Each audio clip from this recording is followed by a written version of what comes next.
In my last video, I said 2026 is the year we're taking over our finances. So in this video, is the first real step. Hi everyone. If you're new here, hi, my name is Moya. Thank you for joining in. I am a chartered accountant and I work in audit. I've been doing audit for the past 5-6-ish years. And you think that I'm good with money, but sorry to break it to you, I'm not. This channel is basically me just documenting in real time what's taking over finances really looks like and what it entails. So if this is something that definitely resonates with you, please keep on watching. So from the title, you can already tell that today's video is also dissecting budgeting.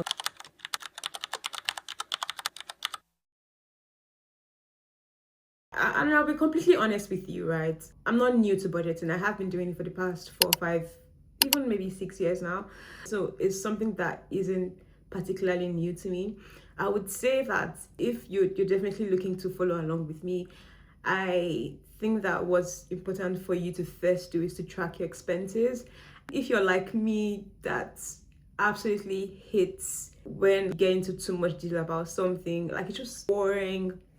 If you're in the UK, I strongly recommend you download the Emma app. Emma is an app that actually goes into, I think I'll show you what it looks like on my phone if my subscription lets me. But basically what it does is it connects all your banks and then shows you real time what you've spent money on. And I think so many other banks actually are able to do this too. So I use Starling, and I know Starling has features whereby it categorizes your spending, so that gives you a bit of an insight. So that might be a way to sort of start and get an idea of what your monthly expenses look like. If you'd like me to walk you through tracking your expenses or how to actually do it without overly getting involved in the detail in a way that becomes so boring and tiresome, let me know, and then I'll make sure to make a video on that.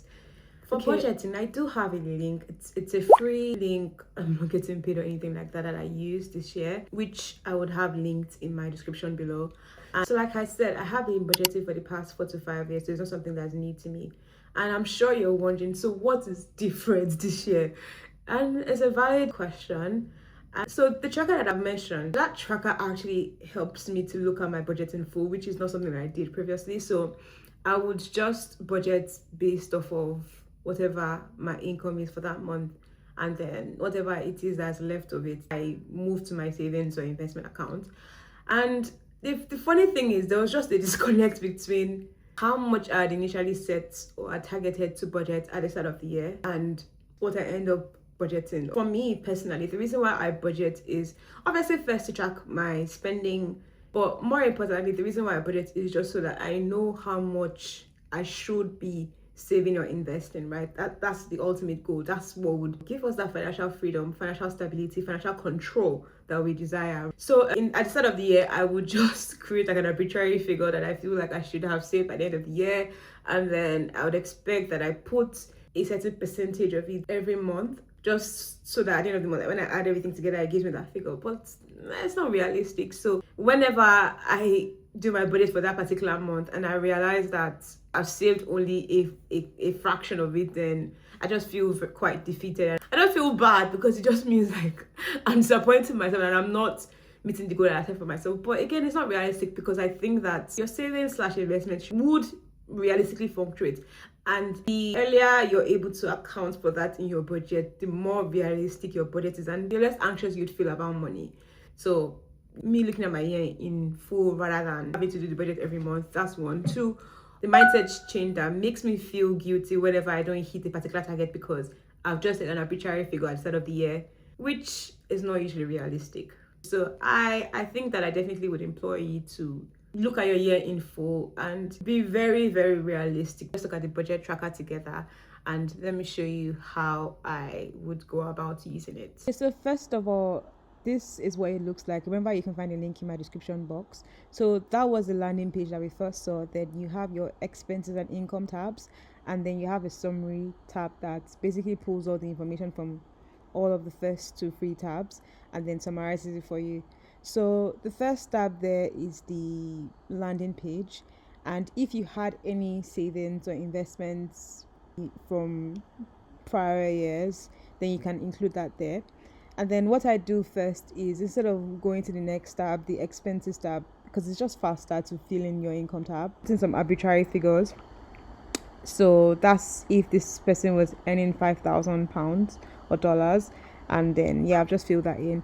Same with the expenses tab. You have different categories, which I guess a lot of people might find helpful. I don't really like to go into that much detail sometimes, so I would feel like the other column.